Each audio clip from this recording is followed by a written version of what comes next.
जल जीवन मिशन ही नहीं बल्कि प्रधानमंत्री आवास योजना के तहत जो गरीबों के पक्के घर बन रहे हैं उसमें भी यही सोच प्रदर्शित होती है। किस क्षेत्र में कैसा घर हो, किस सामान से घर बने, पहले की तरह ये अब दिल्ली में बैठकर तय नहीं होता है। अगर किसी आदिवासी गांव में विशेष परंपरा के घर बनते हैं तो वैसे ही घर बने। दिल्ली वाले सोचते हैं वैसे नहीं। वहां का आदिवासी जो चाहेगा, जैसा चाहेगा, जैसी उसकी रहन सहन है वैसा घर बने, ये सुविधा दी गई है। भाइयों और बहनों, जब अपने गांव के विकास के लिए खुद फैसले लेने की स्वतंत्रता मिलती है, उन फैसलों पर काम होता है, तो उससे गांव के हर व्यक्ति का आत्मविश्वास बढ़ता है। आत्मनिर्भर गांव, आत्मनिर्भर भारत के अभियान को उसके कारण बहुत बड़ा बल मिलता है। इससे लोकल स्तर पर पैदा होने वाले सामान की खपत ज्यादा होती है। लोकल स्तर पर ही जो कुशल लोग हैं उनको रोजगार मिलता है। राजमिस्त्री हो, फीटर हो, प्लम्बर हो, इलेक्ट्रिशियन हो, ऐसे अनेक साथियों को गांव में या तो गांव के पास ही रोजगार के साधन बनते हैं। साथियों, हमारे गांवों को, गांव में रहने वाले गरीबों को, आदिवासियों को जितनी प्राथमिकता हमारी सरकार ने दी उतनी पहले नहीं दी गई। गरीब से गरीब को एलपीजी गैस सिलेंडर देने की योजना से गांव में जंगल से सटे क्षेत्रों को डबल लाभ हुआ है, दोहरा लाभ हुआ है। एक लाभ तो हमारी बहनों को धुएं से, लकड़ी की तलाश में लगने वाले समय और श्रम से मुक्ति मिली। यहां इतनी बड़ी मात्रा में जब माताएं बहनें बैठी हैं, पहले जब हम लकड़ी से चूल्हा जलाते थे, खाना पकाते थे, तो हमारी माताओं बहनों के शरीर में एक दिन में 400 सिगारेट जितना धुआं जाता था। घर में बच्चे रोते थे, मां खाना पकाती थी, 400 सिगरेट जितना धुआं इन माताओं बहनों के शरीर में जाता था। क्या होगा उनके हाल का, उनके शरीर का क्या हाल होता होगा? उसको मुक्ति दिलाने का एक बड़ा अभियान हमने चलाया और घर घर गैस का चूल्हा, गैस का सिलेंडर, ताकि मेरी इन गरीब माताओं बहनों को उन 400 सिगारेट जितना धुआं अपने शरीर में न लेना पड़े, ये काम करने का प्रयास किया है। दूसरी तरफ ईंधन के लिए जंगलों के कटान की मजबूरी भी इससे खत्म हुई है। देश के बाकी गांवों की तरह यहां भी बिजली की बहुत बड़ी समस्या थी। आज ये क्षेत्र सौर ऊर्जा के क्षेत्र में दुनिया में अग्रणी बनते जा रहा है। भारत का अहम केंद्र है। मिर्जापुर का सौर ऊर्जा प्लांट यहां विकास का नया अध्याय लिख रहा है। इसी तरह सिंचाई से जुड़ी सुविधाओं के अभाव में विंध्याचल जैसे देश के अनेक क्षेत्र विकास की दौड़ में पीछे रह गए।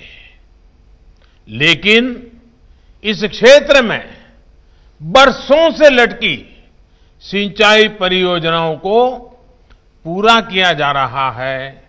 वहीं दूसरी तरफ बंजर जमीन पर किसान सौर ऊर्जा से बिजली पैदा करके अतिरिक्त कमाई कर सके, इसके लिए भी मदद की जा रही है। हमारा अन्नदाता ऊर्जा दाता बने, वो अन्न पैदा करता है, लोगों को का पेट भरता है।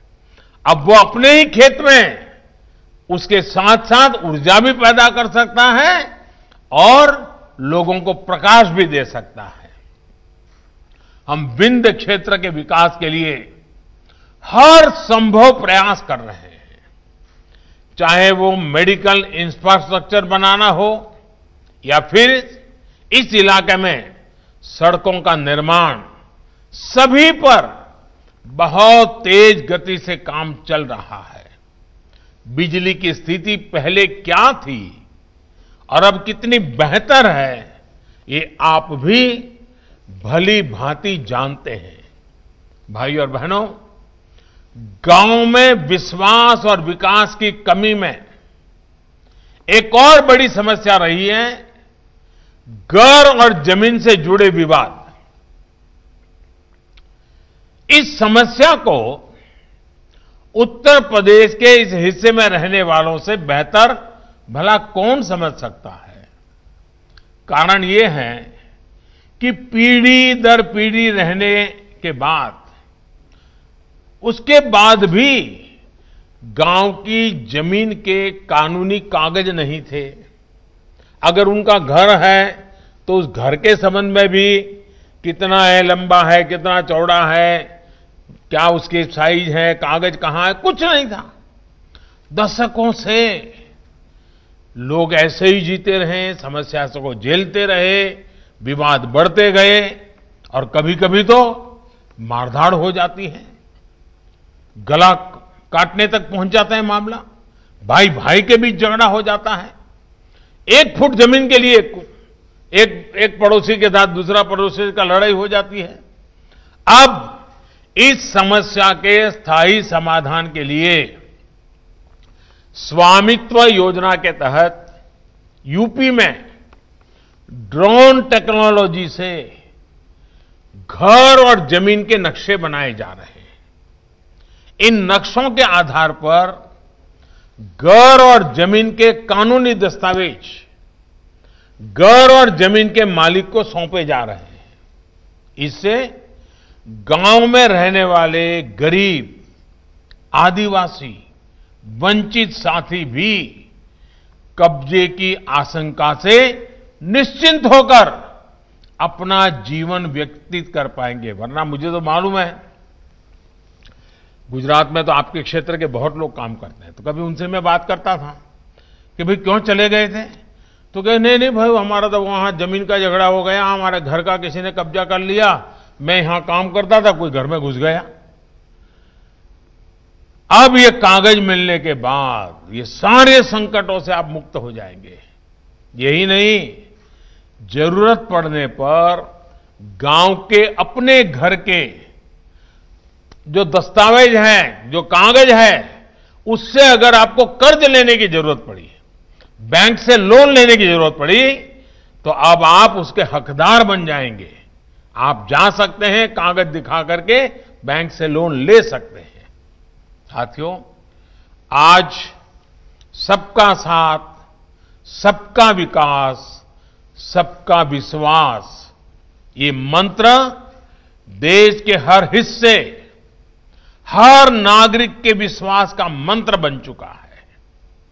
आज देश के हर जन, हर क्षेत्र को लग रहा है कि उस तक सरकार पहुंच रही है और वो भी देश के विकास में भागीदार है।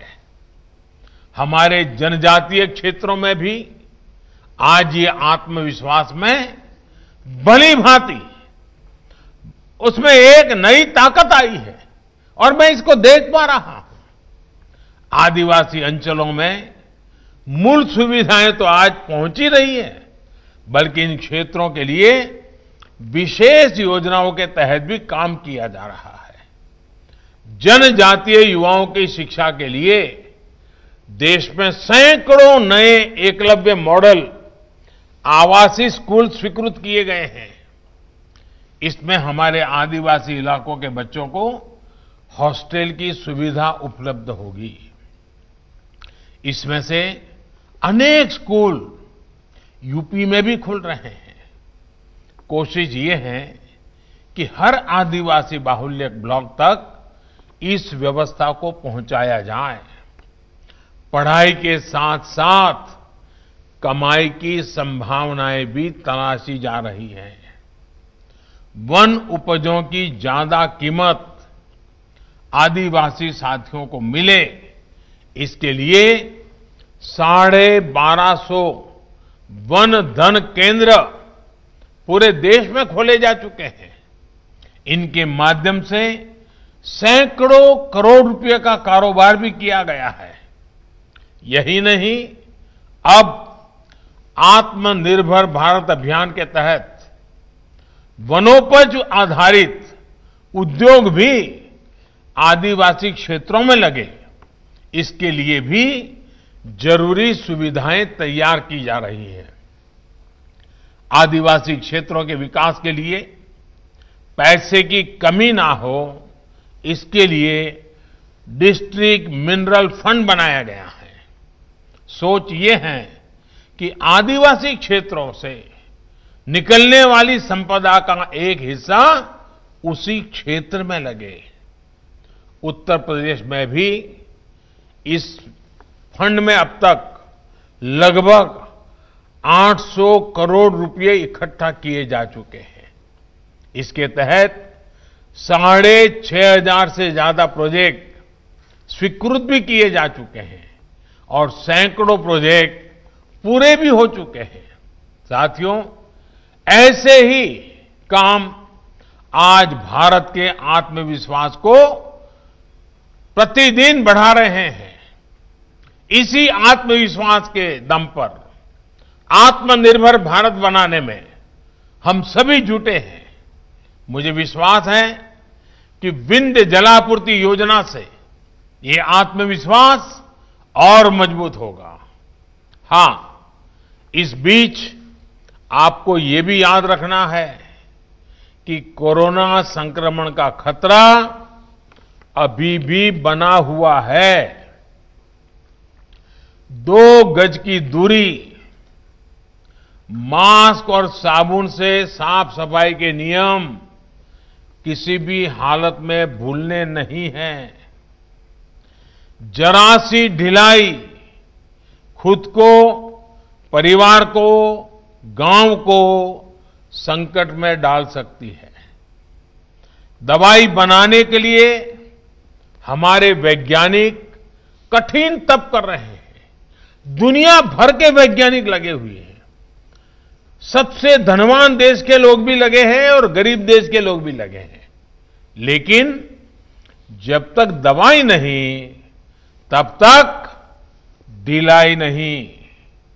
आप इस बात को ध्यान में रखेंगे। इसी विश्वास के साथ आपका बहुत बहुत धन्यवाद और बहुत बहुत शुभकामनाएं।